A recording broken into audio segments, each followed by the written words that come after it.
This news update is brought to you by... So, I'm meeting Rico later. Gotta check in with the girls, but first, let me check my usage on the MyLime app. Now, what should I wear? Hashtag sexy. He's here.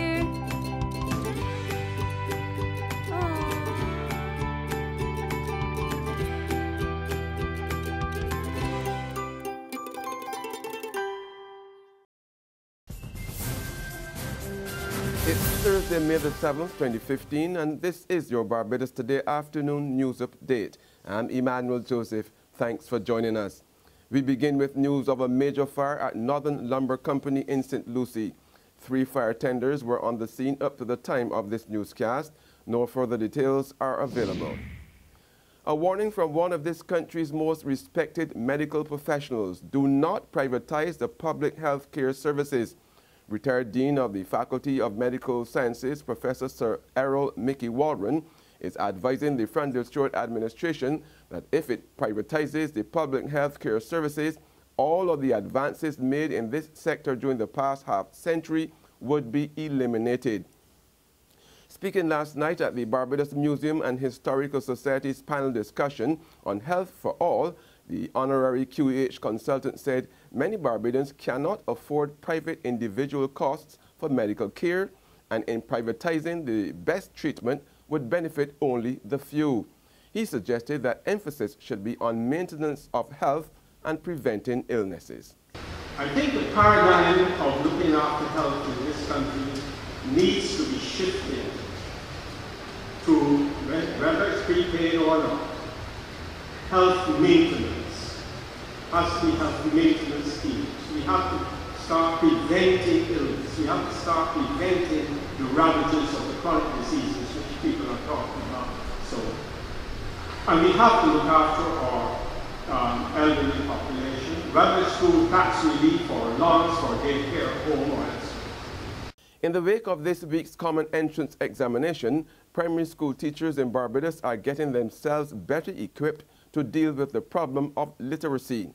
Over 3,000 students sat this week's examination, in which one of the areas of challenge already identified is mathematics. Senior Education Officer Roderick Rudder says today's workshop on teacher effectiveness will zero in specifically on issues of numeracy. What this will do is to facilitate the opportunity for students and teachers to enhance the learning outcomes for all students and eventually overall improvement.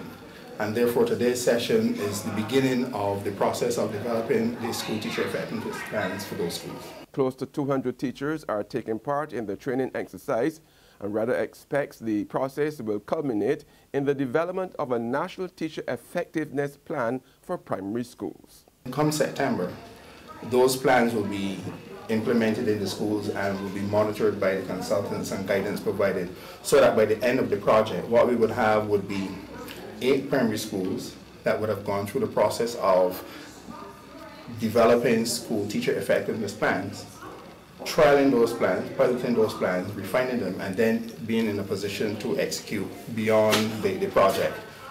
These schools will also form part of what will be a transfer of knowledge to other schools as we spread then the STEP program to other schools. So the other phases to come will increase the number of schools that will be exposed to the use of the STEPs in school. There's regional and international news after this short break.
Welcome back with news from the region that Trinidad and Tobago's opposition leader Dr. Keith Rowley was suspended from the parliament at 9:15 last night and therefore will not be allowed to return to the House for the remainder of the session.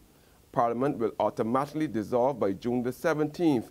A total of 24 government members voted for Rowley to be kicked out of Parliament, with only Chaguanas West MP, who is also the leader of the Independent Liberal Party, voting against the motion. The vote was taken in the absence of the opposition members who had walked out of Parliament hours earlier. Leader of Government Business, Dr. Rudal Monilal, had moved a motion of censure against Rowley, which stated he produced false information to the House when he brought some 31 emails to Parliament 2 years ago. Prime Minister Kamla Prasad Bisesar said a wheel of conspiracy was plotted against her government using fake emails, which she condemned Rowley for bringing into Parliament. In other regional news, a member of Parliament in Antigua has dropped out of the leadership race for the United Progressive Party. Joanne Messiah is citing unfairness and undemocratic practices as among the issues for her decision to withdraw. She said that undemocratic practices had unseemingly taken root within several branches, resulting in some chairpersons callously flouting the party's constitution and trampling on the rights of branch members. The lone female in the political leader battle, Messiah was facing two other opponents, former Finance Minister Harold Lovell and the previous caretaker for St. Paul, Elliston Adams. On the global front, tornadoes have been rampaging through several states of the U.S. plains. While the worst of the storm's winds are gone, they have left a lot of damage behind. They also brought dangerous amounts of rain as they rampaged through, rains that continue to fall today, pushing some rivers and creeks up to, if not over, their banks. Residents in parts of Oklahoma, Kansas, Nebraska, and Texas have been feeling the impact. Waking up to disaster as the Red Cross and Okay, we have debris launching into the sky. Mike, we have a roof that just flew through the air here. I don't know where it came from. Tornadoes wreaking havoc yet again across the plains. Large tornado north of Verdon, Oklahoma. Residents in the heartland. I got trees coming down on me and power flashes. I got to back out of here. Waking up to disaster as the Red Cross and emergency personnel begin combing through the neighborhoods damaged or destroyed in Oklahoma, Kansas, and Nebraska. Party leaders have been casting their votes in the United Kingdom general election. Polls have opened at around 50,000 polling stations across the UK, which remain open until about 5 p.m. Barbados time. A total of 650 Westminster MPs will be elected, with about 50 million people registered to vote. As well as the general election, there are more than 9,000 council seats being contested across 279 English local authorities. Mayors will also be elected in 6 areas. UKIP leader Nigel Farage, Labour leader Ed Miliband, Greens leader Natalie Bennett, SNP leader Nicola Sturgeon, Conservative leader David Cameron, Liberal Democratic leader Nick Clegg, and Plaid Cymru's Leanne Wood have all cast their votes. Final results are expected by tomorrow. The outcome is being seen as one too close to call. And on that note, we end our Barbados Today afternoon news update. However, you can join us again this evening. Until then, remember to log on to www.barbadostoday.bb, subscribe to our e-paper and email updates, or like us on Facebook. You can also catch us on Izumi Media in bus terminals or screenplay at supermarkets and gas stations near you. Also tune in to Channel 101 on Lime TV and Mix 96.9 FM to get all the latest news and sports. I'm Emmanuel Joseph.